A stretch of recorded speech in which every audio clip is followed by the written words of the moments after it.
The sovereign of the 13th century's greatest Islamic power surveys his domains with arrogance.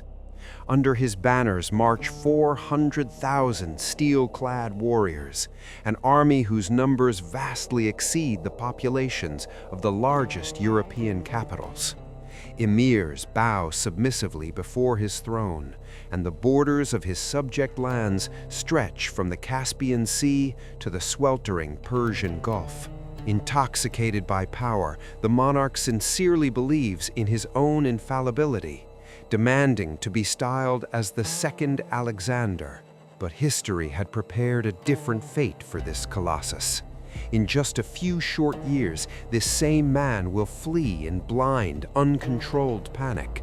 He will abandon a countless host, leave flourishing metropolises to be ravaged by the enemy, and cold-bloodedly renounce his wives. Saving himself from an adversary outnumbered by at least 2 to 1, the ruler of half the world will not dare to offer even a single pitched battle. It is generally accepted that superpowers perish due to economic exhaustion or under the onslaught of brilliant enemy strategies. Our story lays bare a different, frightening truth. Great empires die long before the first fortress walls fall. They crumble the moment a leader begins to fear his own generals more than the enemy's blades. His name was Muhammad II, the Khwarazm Shah. In previous episodes, we witnessed how the insane greed of the governor Inalchuk Khair Khan drowned Otrar in the blood of a Mongol caravan, overflowing the cup of heaven's patience. In the cycle The Dogs of War of Genghis Khan, we saw the inexorable Subutai and Jebe operate with surgical precision, turning warfare into a mathematics of death. Today, however, we dissect the very core of this continental catastrophe, viewing it through the eyes of the losing side. You will learn how a monarch who commanded the fates of millions was transformed into hunted game, flinching at the shadow of a passing bird. You will discover the genuine role hidden from outsiders of his mother, the imperious Terken Khatun, who built an invisible cage for her son within the palace. We will understand the logic of the fatal decisions that forced the Sultan to lock his legions in the stone crypts of his cities. And finally, the answer to the era's most poignant question will be voiced. Why was a man whose treasuries were bursting with silk and gold unable to find even a cheap scrap of fabric for his own burial shroud? A storm is gathering, capable of grinding an ancient civilization into dust. But before the Mongol cavalry draws its sabers, the state of the Khwarazm Shahs will gut itself from the inside. This is Chronicles of the Greats, the Wrath of God cycle. Episode 2, Muhammad II, the Colossus with Feet of Clay. The year 1217, having ascended to the zenith of his power, Sultan Ala ad-Din Muhammad II makes a decision that challenges the heavens themselves. He demands that the spiritual leader of the Muslim world, the Caliph en-Nasir in Baghdad, officially recognize his unquestionable secular authority. The Sultan's name must be spoken in Friday prayers on equal footing with the prophets. Upon receiving a categorical refusal, Muhammad declares the Caliph deposed and outfits a colossal army for a punitive expedition against Baghdad. The scale of these ambitions is staggering. Half the known world trembles beneath the hooves of his heavy cavalry.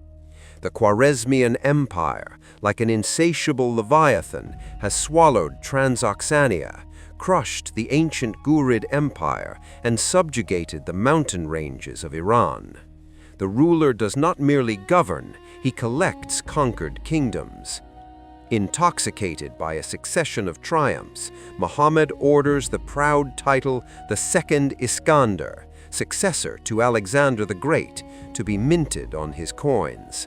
This monarch sincerely believes that the history of Eurasia is henceforth written exclusively by his rules. But behind the gilded facade of the East's greatest power lay rotting walls. The clash of victory symbols here is drowned out by the ominous whisper of intrigue. In the features of the second Iskander, instead of antique confidence, there is the cold tension of a man who has become a voluntary exile within his own palace. The Sultan, who swung for leadership over all of Islam, did not de facto control even his ancestral capital, Gurganj. The empire was not actually possessed by him. This gigantic machine was operated by his mother, the imperious and ruthless Kipchak princess Terken Khatun. Relying on the tribal steppe nobility, she built a parallel vertical of power inside the state, a shadow government. Her decrees, stamped with her personal seal, regularly annulled the direct orders of her son. Terken Khatun cold-bloodedly placed her blood relatives in key military posts. The 400,000 warriors Muhammad boasted of to ambassadors were, in reality, subject to the will of his mother and greedy tribal chieftains. The pressure of this uneasy diarchy became unbearable.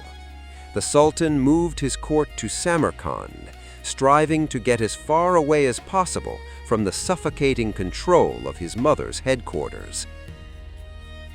Fear paralyzed the will of the ruler of half the world. Muhammad considered himself the steel shield of the East and a brilliant strategist whose word was carved in stone. In reality, he languished from exhausting paranoia. Every night, falling asleep on silk pillows, he listened for the footsteps of the palace guard, composed of the very mercenaries he could neither subject nor fully buy. Fate decreed ironically. The mighty Titan of Asia, who made kings tremble, became the most frightened prisoner in his own country. Trying to compensate for internal impotence, he flooded provinces with blood, hoping that cruelty would pass for absolute strength.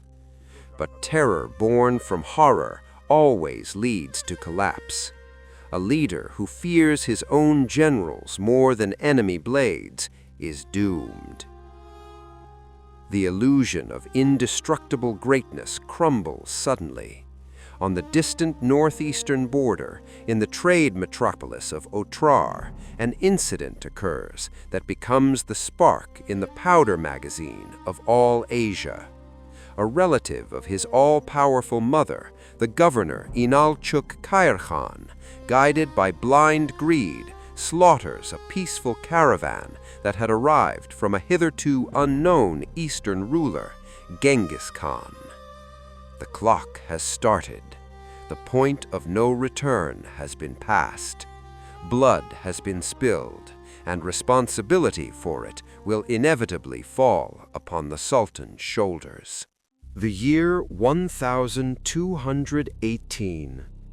The steppe wind brings news to Genghis Khan's camp that chills the blood of even the sternest Noyans. A caravan of 450 merchants, outfitted by the Mongol nobility, has been ruthlessly destroyed in Otrar. Any other chieftain, blinded by fury, would have immediately thrown his tumans into a frontal attack to avenge insulted honor. However, the Shaker of the universe acts with more subtlety. War with the powerful Islamic world requires impeccable justification, a legitimate cause that will vindicate total war in the face of the eternal blue sky and rally the army. The Khan of the East restrains his anger and makes a move that shifts all responsibility for the coming apocalypse onto the shoulders of Sultan Muhammad II. He sends an official embassy to Khwarazm. 3 men, the Muslim Ibn Khafraj Bugra and 2 Mongols, carry an ultimatum, the essence of which boils down to a single demand: Muhammad must hand over the governor Inalchuk for a public trial. In doing so, the Khwarazm Shah is offered an elegant diplomatic exit. Admit the massacre was the arbitrary act of a presumptuous official. Save face and avoid war with a power that has already broken the spine of northern China. Let us transport ourselves from the wind-swept steppes to the vaults of the magnificent throne room in Gurganj. Muhammad II sits upon a golden dais. Around him stands the elite of the empire, steel-clad Kipchak generals whose faces show not a shadow of submission. Genghis Khan's envoys stand before the ruler, voicing the demands of their Khan. The air in the hall thickens with tension. In this very second, the fate of millions of lives is being decided. What actually moved the Sultan's hand when he took this fatal step, which became the century's greatest political suicide? Historians often attribute Muhammad's actions to madness or immense pride. In reality, he was possessed by a primal, paralyzing fear. The choice facing him resembled a political zugzwang. Handing over Inalchuk to the Mongols meant challenging his own mother, Terken Khatun, and the entire military aristocracy of Khwarazm. For the Sultan, this decision foreshadowed an immediate coup. The Kipchak commanders would have slaughtered him that very night to protect their kinsmen. The Khwarazm Shah weighed the risks. On one side, a hypothetical threat from steppe barbarians, whose true power he absolutely did not comprehend. On the other, the very tangible blades of bodyguards waiting only for a pretext to mutiny. The ruler makes the decision to strike at those who seem to him a safe target. The sovereign raises his hand and issues an order that violates the most ancient law of human civilization, the inviolability of ambassadors. The chief negotiator, Ibn Khafraj Bugra, is beheaded on the spot. The executioners singe the beards of the remaining two Mongols and kick them out of the palace in such a disfigured state. To a medieval man, such a loss of a beard signified public castration and the loss of dignity. In modern terms, this is comparable to stripping the diplomats of a superpower naked and putting them on public display for ridicule. Muhammad inflicted an insult that could only be washed away by a war of total annihilation. Here lies the most poignant drama of the plot. The Khwarazm Shah genuinely believed that by executing the ambassadors, he was demonstrating iron will and forcing the generals to respect his cruelty. The harsh truth, however, was that this gesture only laid bare his profound internal weakness. A leader forced to assert himself at the expense of unarmed parliamentarians has already lost. Muhammad thought he had prevented a mutiny, not realizing he had single-handedly signed a legally impeccable mandate for the destruction of his empire. The mutilated envoys returned to Genghis Khan. The sight of the sheared beards plunges the Mongol court into shock, but the Sultan does not yet understand exactly which demon he has awakened. The Lord of the Steppes will speak no further word of negotiations. The illusion of salvation melts with frightening speed. Muhammad bought time inside the palace, but lost history itself. The earth to the northeast begins to tremble with a rhythmic hum. 150,000 horsemen cross the border, transforming from a threat into reality. An urgent defense plan is required. The ruler must dispose of a colossal army of 400,000 soldiers. And it is here that he commits the second, final mistake that will turn the impregnable cities of Khwarazm into giant mass graves. Autumn 1219. The earth of Central Asia shudders under the measured tread of a steel avalanche.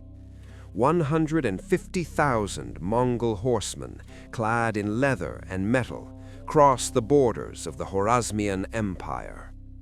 Against them, Muhammad II fields a power that would have staggered the imagination of any European monarch: 400,000 sabers. This colossal force is capable of grinding the invaders into dust with a single massed strike. Muhammad sincerely believed that numerical superiority would ensure his invulnerability. In reality, the giant military machine lacked a single core, torn apart by internal contradictions. An irony of fate. Possessing the largest army of the inhabited world, the lord of half the world felt absolute defenselessness. In the imperial tent, a drama plays out that determines the fate of the region. The crown prince, the fearless Jalal al-Din, begs his father to gather the troops into a single fist and give a pitched battle on the banks of the Sir Darya. The youth yearns to personally lead the vanguard, to throw the nomads into the water. But the Sultan remains deaf. Instead of uniting his forces, he makes a catastrophic decision. The Lord of the East fragments his huge army into parts, locking them in the garrisons of Otrar, Bukhara, and Samarkand. What moved the ruler in this moment? Historians often accuse Muhammad of tactical incompetence, yet his will was shackled by chilling terror. The Sultan was in panic-stricken fear, not of the enemy, but of his own warriors. Had the generals loyal to his mother, Terken Khatun, gathered hundreds of thousands of Kipchak mercenaries in one camp, they would have received the ideal chance for a coup. Muhammad weighed the risks. A battle with Genghis Khan in the open field promised victory, but the concentration of troops guaranteed a dagger in the back in his own bedroom. Fear of treason outweighed the instinct of state self-preservation. The consequences were nightmarish.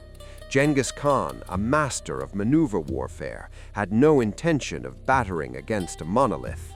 The Mongol army, reinforced by Chinese engineers, began methodically, like a surgical scalpel, to cut out and destroy the fortresses one by one. 400,000 fighters, an army capable of swallowing two cities the size of the Paris of that time, turned from an indestructible shield into groups of suicide squads, submissively awaiting their turn for the slaughterhouse. The fortress walls, which had become the Sultan's last hope, quickly turned into stone crypts for his legions. Muhammad II, hiding deep in the rear, received news of the fall of citadels.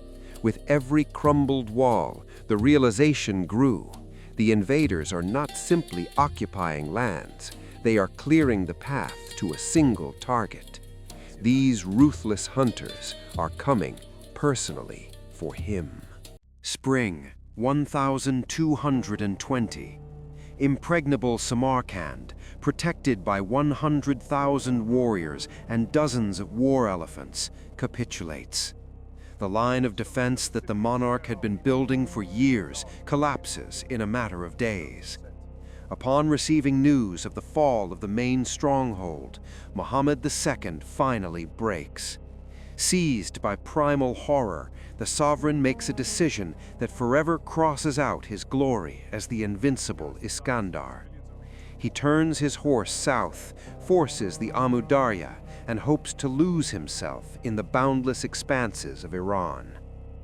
Genghis Khan, acting as a brilliant strategist, clearly realizes, as long as the legitimate monarch is alive, the flame of resistance can flare up at any second.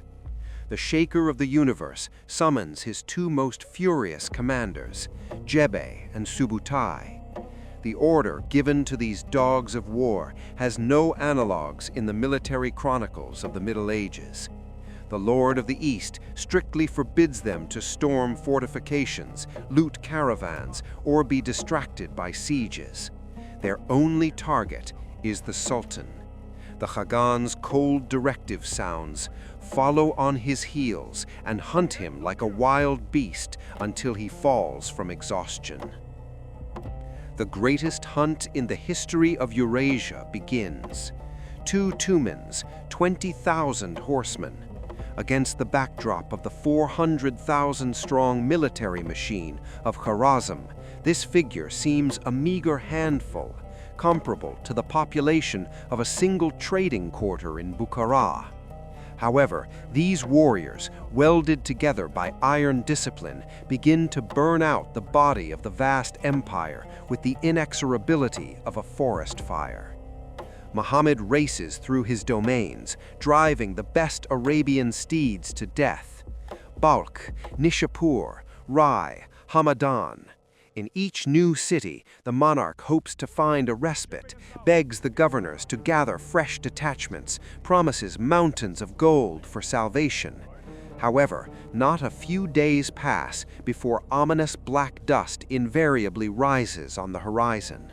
The forward patrols of the Mongols appear like ghosts, not allowing the victim to close his eyes. Panic completely paralyzes the Sultan's will. Forgetting the duty of a sovereign, he commits acts that strip him of the last crumbs of officer respect. In mad haste, the fugitive abandons the imperial treasury, accumulated by his ancestors for centuries. Saving only his own life, he leaves his harem and young children to be ravaged by the enemy.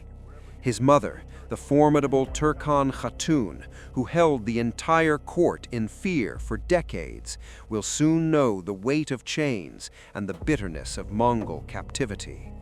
The ruler, who recently commanded millions of fates, now thinks exclusively of survival. Jebe and Subutai were pursuing not just a man, they were methodically destroying a sacred symbol. The Sultan sincerely believed that the giant dimensions of his state, thousands of kilometers of deserts and mountain ranges, would reliably shelter him from enemies. The reality was that the Mongol generals turned this very space into a sophisticated instrument of torture. They drove the monarch through his own metropolises, demonstrating to his subjects not a formidable defender of the faith, but a pathetic, trembling fugitive. The immense power, obliged to serve the monarch as a saving labyrinth, turned for him into a narrowing corridor, leading straight to the scaffold. With every abandoned city, Muhammad's legitimacy evaporated like morning dew under a scorching sun. Exhausted from insomnia, flinching at the cry of a night bird, the ruler finally loses his mind. His retinue melts with every crossing. Yesterday's loyal servants desert under the cover of darkness, unwilling to share the fate of the doomed. Muhammad blindly rushes about the Iranian plateau until the chilling truth reaches him. There is no safe place left for him on dry land. The ferocious hunters will overtake him everywhere. And then, the broken lord of Asia has no choice but to step into the dark, cold waters of the Caspian. Winter 1220. A fierce wind tears at the leaden waves of the Caspian Sea. Amidst this boundless icy void, a tiny patch of land is lost, the island of Abaskun in the Bay of Astrabad. This place served as a shelter for fishermen, lepers, and hopeless outcasts. It is here, on the frozen shore, that a man steps whose name only recently made half the world tremble. Sultan Muhammad II finds his last refuge where solid earth ends. From the point of view of military strategy, the situation looked paradoxical. The Mongol army had no fleet. Jebe and Subutai, those unsurpassed masters of the land, were forced to stop their lathered horses on the coast, helplessly following the fugitives' boat with their gaze. Physically, the Sultan was safe. The nomads' steel avalanche could not cross the water. but saving the body no longer mattered. The ruler's mind had extinguished forever. Inside a hut blown through by damp Caspian winds, Muhammad tosses in delirium. His paralyzing fear materializes into a fatal physical ailment. Doctors of that era would have called it severe pleurisy or pneumonia. But at a deep level, the agony of a man who could not withstand the colossal weight of his own crown was beginning. The great empire, which he considered an impregnable monolith, crumbled like dry sand, and this unbearable disintegration was killing him more surely than any Mongol blade. Here arises the cruelest triad of dramatic irony in the entire history of Central Asia. Muhammad sincerely believed that boundless power and vast territory guaranteed him immortal greatness. In reality, power built on internal terror evaporated at the first collision with the genuine will of Genghis Khan. The irony of fate strikes with a backhand blow. The sovereign, whose treasuries in Gurganj and Samarkand were bursting with tons of Chinese silk and gold, dies in absolute, ringing poverty. When his heavy breathing is cut short in December 1220, the once all-powerful monarch does not have even a penny for a piece of fabric for a burial shroud. Contrary to myths, Muhammad did not remain alone. Near him remain a few devoted servants and sons, among whom the eldest stands out, the fearless Jalal al-Din. It is to him, leaning over the dirty bed, that the dying Muhammad passes his already non-existent throne. He realizes with bitterness the price of the mistakes and intrigues of his mother, Terken Khatun, who deprived her son of his rightful inheritance. Having washed the emaciated body of the Lord of half the world, the only faithful servant silently removes his own dirty, salt-soaked shirt. In it, they wrap the corpse of the one before whom kings bowed submissively just yesterday. The empire of the Khwarazm Shahs did not fall under the blows of heavy battering rams at the walls of Samarkand. It was not crushed in an honest, pitched battle in the open field. The greatest power of the East died here, in a dirty shirt on an island of lepers. In a dirty shirt on an island of lepers, suffocated by the animal fear of its own ruler. The ashes of the burned cities of Khwarazm have already been scattered by the steppe winds. On a tiny island in the middle of the Caspian, under a pile of damp earth covered only by a servant's salted shirt, rests a man who lost the greatest war of the century in the halls of his own mind. The colossal empire of Muhammad II collapsed not from a lack of blades, but because internal enemies frightened him more than Mongol sabers. The huge power is beheaded, but who actually pulled the strings in this shadow theater? Whose will built that very system of suffocating control that paralyzed the ruler of half the world? Behind the Sultan's back towered a figure possessing true power, a woman whom the monarch feared to the point of trembling. When the state was collapsing, she cold-bloodedly refused to flee with her grandson, Jalal al-Din, arrogantly tossing out, "I would rather become a captive of Genghis Khan than depend on the mercy of this boy." In the next episode of the Wrath of God cycle, we will dissect the story of Terken Khatun. You will learn how the Serpent Queen poisoned Khwarazm from within and chose to ruin the ruling dynasty rather than part with the throne. Subscribe to the channel, hit the like button, and write in the comments, did Muhammad have a chance to save the empire if he had overcome his paranoia and given Genghis Khan a pitched battle? This was Chronicles of the Greats. See you in the labyrinths of real history.